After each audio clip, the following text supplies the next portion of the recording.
I'm Sal. I'm Beth. We are the brewery lovers here with another installment of our Colorado adventures. This one focused on Fort Collins because Fort Collins has a lot of breweries and it also has a lot of good breweries. So, Well, I just wanted to add a statistic. Colorado has the fourth most breweries in the country, okay. even though they only have 2% of the population. What's that tell you? I mean, that doesn't account for tourism because we know in Cape May County we have more breweries than some more populous counties do. But because there's a lot of tourism, that's what gets them through the season or the year. Is that why Coloradans are so chill? That's probably one of the reasons that Colorado The dispensaries is the other reason. But I just thought that was interesting. Another video, in Colorado, we went to the happiest corner in America. Yeah. And it's a brewery next to a dispensary, next to a winery. Next to a distillery. Dispensary, yeah. It was all four. Yeah. Anyway. They covered all their... Put the link in the doobly-doo. You can check that out. Okay, on to Fort Collins. This is Equinox. We actually went to a brewery called Zwei, coming up here in a sec, German place. Met the owner. Mm-hmm. And the owner said, "Where else in town are you going?" And we told him, and he said, yeah, that's good. And then he said, go to Equinox. And so we did. Really pretty place. This old storefront converted to a brewery. Open, plan, interesting lighting. It was really comfortable. And it was bright, of course. We were there at daytime, we were there so early. Tons of light coming in. First one was there, I think. But the... That's Taylor. She was very nice. Taylor, the bartender. Very helpful. The bar was very interesting. It's concrete, and they embedded copper pipes in the concrete. Remember that? Yep. And then they ground it all down. So now you have these little perfect copper circles in the bar. It was really, never saw anything like that before. Never have. It was very pretty. An interesting accent. Unique. Real pretty patio. And we had a flight as usual. They also had this really nice spot where you could sit. This would have been like where the merchandise would have been displayed in the window, but now it's a little stage for live bands. And when there's not a band, they put chairs and a table up there. Comfortable chairs. And it's a really cool place to sit and have your beer and look out on the street and check out the passersby. Good place to people watch. Yep. Beers were solid. What did we like? We had an Irish Stout, which was on tap because we were there on right around St. Patrick's Day. And we had a Belgian Golden Strong, which was good. And then a couple IPAs, one dry hopped with Sultana, and their flagship called Space Ghost. What are we drinking? So, from Colorado, but available a lot of places. Not just from Colorado. This is from Fort Collins. Yep. This is New Belgium. It's Voodoo Ranger. New Belgium is, most people know New Belgium for... Fat Tire. Fat Tire. Logo's a bicycle. One of the first successful kind of big microbrews that made it out of its home area. By today's standards, it's still excellent, but it's not as unique as it was because there's a lot of amber ale out there now. But it was really kind of exciting when that first hit the market. Yep. This is the what kind of, just regular IPA? Or it's obviously not hazy. No, it's not hazy. It's crystal clear. Yeah. It's just labeled as a IPA. So it must be their West Coast. And as I said, it's available in a lot of places. It's very accessible and definitely very tasty. West Coast. It's all about the hops. And really nice. Pretty hoppy. It's low hop aroma, not huge in your face hop aroma, but it's there. And it's really hop forward. It's also nice and dry, which I like in an IPA. I don't like to have a whole lot of sweetness in the IPA, unless it's a hazy, tropical kind of thing. But in a West Coast, it should be fairly dry. And that's nice. Yeah. They're doing a really nice job with their IPAs. They have a whole bunch, including, you like Juice Force. Yes, it's got I do. Orange. We don't know what's in it. It's got some kind of citrus extract or something, which really enhances the citric character of the hops that they're using. But that's another one to look out for. Here's Odell, another not so much microbrewery anymore. A lot of these Fort Collins breweries have really grown dramatically, and Odell's in that category. You can see how ginormous, this place. Yeah, those fermenters. Look at all the outdoor fermenters. That's crazy talk. You don't see those in microbreweries very often. We've seen, I'm going to say 3 in all the breweries we've done. 1 in Phoenix, and interesting 2 in Fort Collins. Big place. Not just the brewery, but the tasting room was also big. I expect it gets pretty crowded. We were there. Well, we were midweek. there in the morning. Yeah. Was it morning? We were there. Yeah, that was one of our first stops. Mm-hmm. Maybe it was noon. Maybe it opened at noon. But we drove by it later in the day because we were just kind of working our way around. Oh, that's Fort right. Collins. I remember that. There was a line to get in. Yeah, that's right. There was live music and stuff. So Literally there a line. was. But it was also, was it St. Patty's Day? It was St. It Patrick's was St. Patty's Day. Day. So everything was crowded. A lot of stuff on tap. Really tidy. That's what I noticed about this place. Like, just everything was spotless. Both the brewery and the tasting room. Really keeping it in nice condition. That's like a I called it the bonus room. It's like an overflow room off the main tasting room. But look how pretty it is with these wood timbers and stuff. Just interesting place. Very long bar. Yeah, it was a very long bar. Their logo, as you saw, was a hop. So it makes sense that they had this hop bike rack. We've seen that in a couple places over the years. Pretty ingenious. A closer shot of the outdoor fermenters here. Pretty impressive. I don't know what their capacity is, but I'm guessing it's hundreds of barrels. Oh my gosh, I don't have that number, but it's huge. Oh, this is cool. The flight, they had a bunch of flights. They were kind of curated flights. Yeah, where you didn't pick your own. You didn't pick your own entries onto your flight. They were pre-formulated. Yeah, so this one was called the Adventure, and it was all tasting room only stuff, right? Yes, Yeah. it was all smaller production things. There was Old Dudes Dry Irish Stout. Not surprising because of the holiday. It was St. Patty's Day. It was good. It was right down the middle. It tasted like a dry Irish Stout. It was nothing unusual about it or off. And we had more than just the flight, so I'm not going to remember which were on the flight and which wasn't. There was it was called Sippin' Lemonade, which was a lemonade sour. That was really good. It was really good. Wayland White, which was a white IPA. Girl Crush, a citrus blossom. Pale Ale. Double Standard was their double mountain style. Mountain style IPA. I'm not sure what that means, but it was really good. Rupture, which is a wet dry hopped IPA, and Roy Kent, which is an English mild, and that was my personal favorite. You don't see English mild too often. When you see it, order it, because if it's well made, it's just so wonderful to drink. It's low in alcohol. Yep. It's real malty. It's not super hoppy. It's a standard sort of English session beer. And I love a ton of hops, but it's just nice to get one that's so balanced malt and hops once in a while that it's a pleasure. It's the English equivalent of near beer, because it's real low alcohol. Generally, it's probably around 4. 4, even under 4. Yeah. But yeah, the English mild was definitely a standout. And I really liked the lemonade sour. It was fun. It tasted like it was like a super refreshing sitting on the front porch in the summer lemonade. Not real sweet though. Not real like sweet. a shandy. Yeah, but it had enough alcohol to make it give it a little kick. It was really nice. Yep. So that's the first. That was the first Fort Collins flagship. Off to the next one, New Belgium.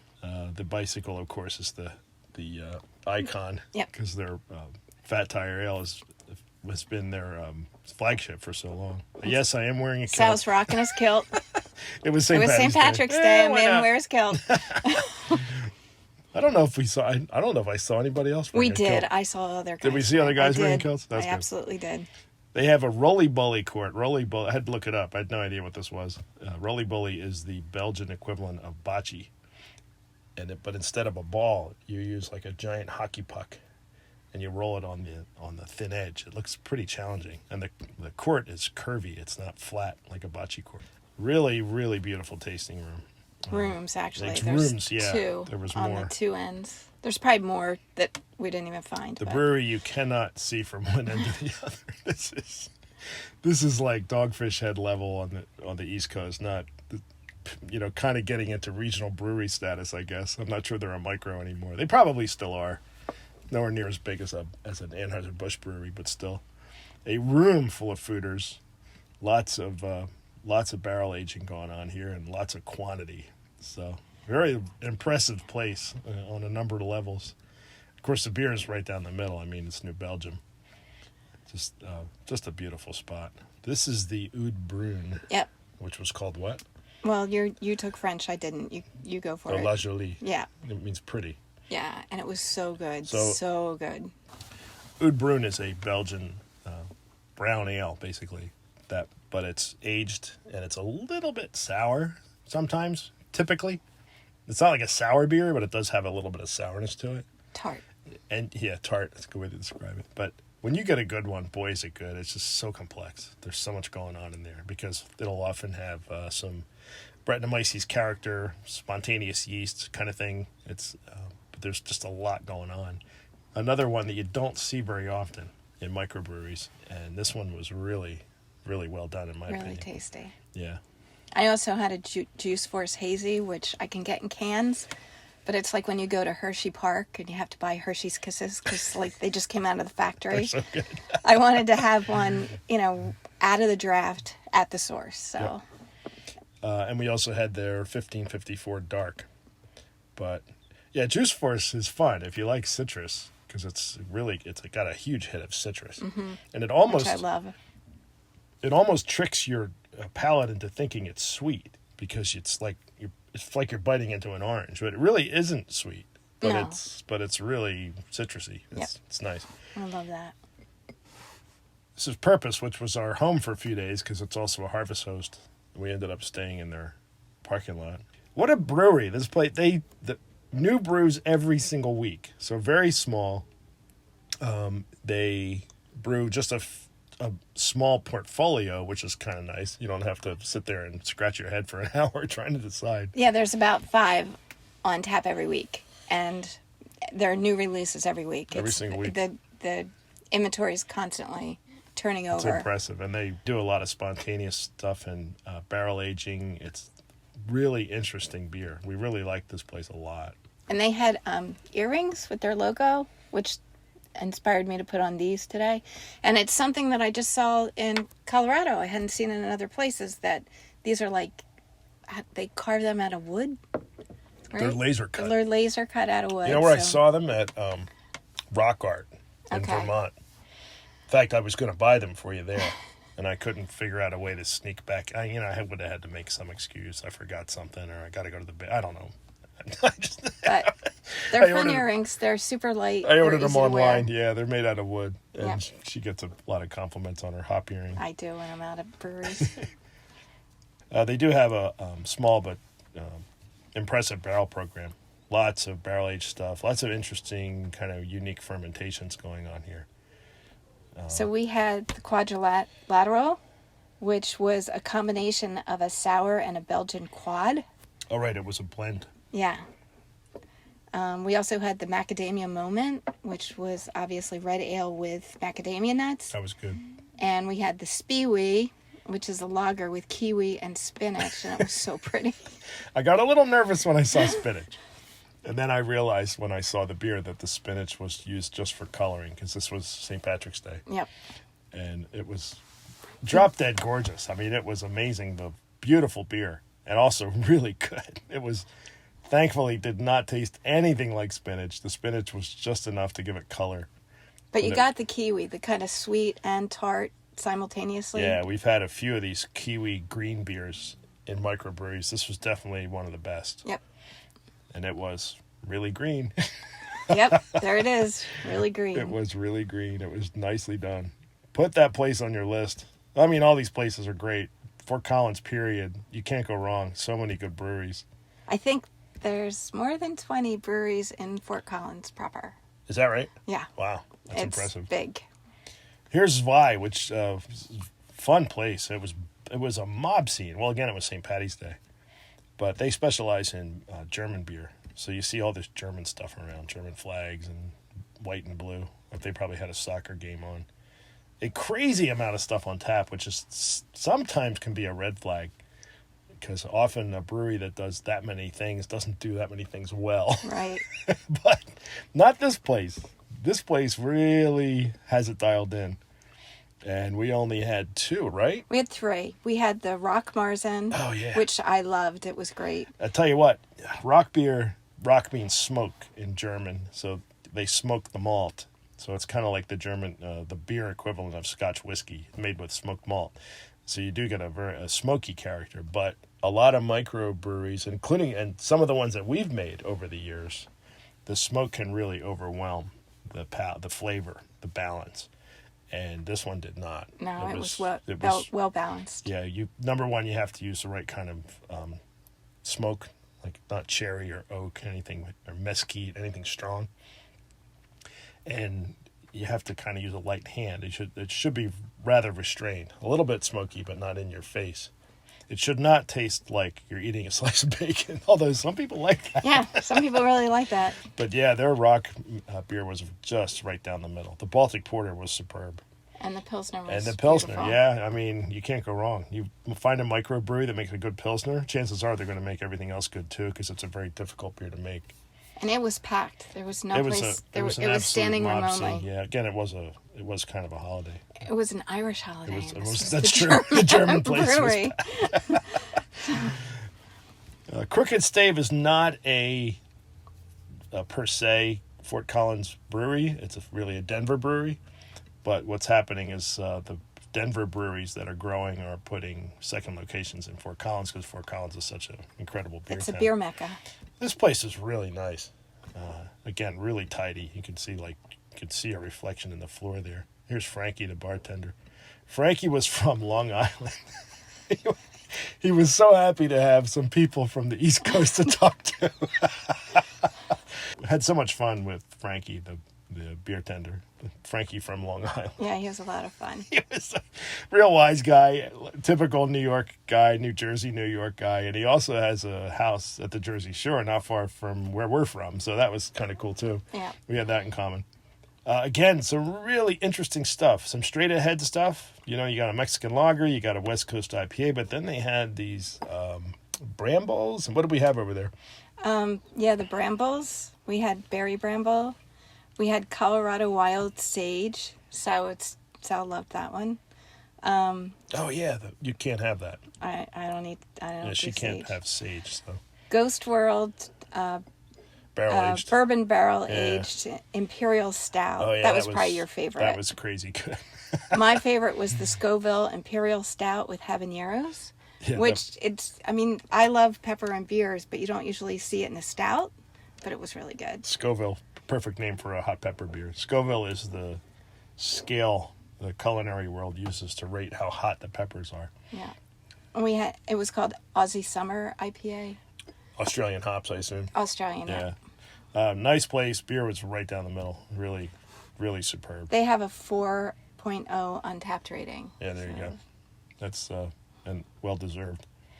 But the Bramble is a sour that's aged with the fruit. So if it's a blueberry Bramble, then they make this sort of a base of sour beer, but then they age it on the fruit, and it's really, really good. And we've had that in a couple places over the years. It's a wonderful technique, and it really works. And you get so many layers of interesting flavors. This is the ice cream place that was in the back parking lot, we just thought it was hysterical because it was shaped like a giant ice cream churn. I didn't save it. There's this whole little area in Fort Collins, and it's this like little square with an interior seating area, restaurants, a distillery, this brewery, Crooked Stave was there, the ice cream place, and it's just really convenient because anything you could need would be right on that block. Yeah, it was really nicely laid out, and just interesting. You don't see stuff like this. And the local people that we talked, we did not have the ice cream. Imagine that. The local people we talked to said, "Oh my God, we love that ice cream place." So they definitely have a good reputation. So over to Peculier. This is another in the not really a Fort Collins brewery because their mothership is in Denver. We didn't go to Denver, so we were not feeling guilty about doing this at all. And we actually drove by this place. It was kind of an accident. It wasn't really on our radar. Yeah, we had to turn around. I had seen it on the way to somewhere, and then I was like, that looks like it might be a brewery. And then we looked it up and saw, this is a brewery you definitely want to visit because they had a really good Untapped rating. Yeah, they did. they had this ancient antique crew boat hanging from the ceiling. It was huge. It felt like it Crew took the boats whole are room. huge. Yeah, the thing was ginormous. And it was really interesting to look at that. It was all wood, you know, it had the shoes built into the, I guess, I don't know, do they still do that? With the shoes built in? I don't know. Yeah. We should have asked one of our crew We family have friends. we have a lot of crew family friends. We'll have to ask them. But cool vibe, kind of a funky vibe, a little bit of a 70s-ish look with the icon that they use. And it was really fun. They had a couple of old fuel pump, Route 66 style fuel pumps over in the brewery. Again, super tidy, very clean. They do brew there, so even though the mothership is in Denver, they're doing some brewing here. And the big bonus was that the person that was serving beer that day, her name was Sade, Mm-hmm. and she's one of the brewers for both here and Purpose. Yeah. So that's such a bonus when we get to hang out with a member of the production staff and really get to hear the stories behind the brewery and the beer making and Bug them with all kinds of questions. yeah. But it was fun because she works in 2 breweries in town, and she said that one of the ones we had over at the one that was a blend. Right. She said, "Oh, that was mine. That was my blend." You know? And it was nice because she wasn't like, I work over there too. Don't tell anybody. It's like, this is a beer town. Yeah, so it was all above board. The fact that she works in 2 breweries, nobody's worried about it, which is nice because that gives you an idea that the breweries are getting along, so to speak. Most microbreweries support one another. Yeah. There are exceptions. We can tell you a few. We won't. But most micros will support each other and help each other no matter what's going on. And because, a rising tide lifts all vessels. Yes. But here's Sade was really fun to talk to. Really smart. Knows her beer. Obviously, she's a brewer, not just a beer tender. But it's another great dimension when you walk into a brewery and the person who's serving you the beer is also someone who, part of the production, as Beth said. It makes such a difference because they really, really understand the product. And plus, we're nerds. We like to talk about beer. Yep. And she wasn't crazy busy, so we weren't Yeah, interfering it worked out. with her workflow. We got there shortly Really after they early. opened, and it hadn't gotten really crowded yet. But that's it for Fort Collins. For Fort Collins. Is there any more beer in that can? A little bit. Good. 'Cause Oh, did you finish? I finished, and that would be bad luck to do cheers with It would. an empty glass. Oh, you're even going to share. All right. Ready? Cheers. Cheers.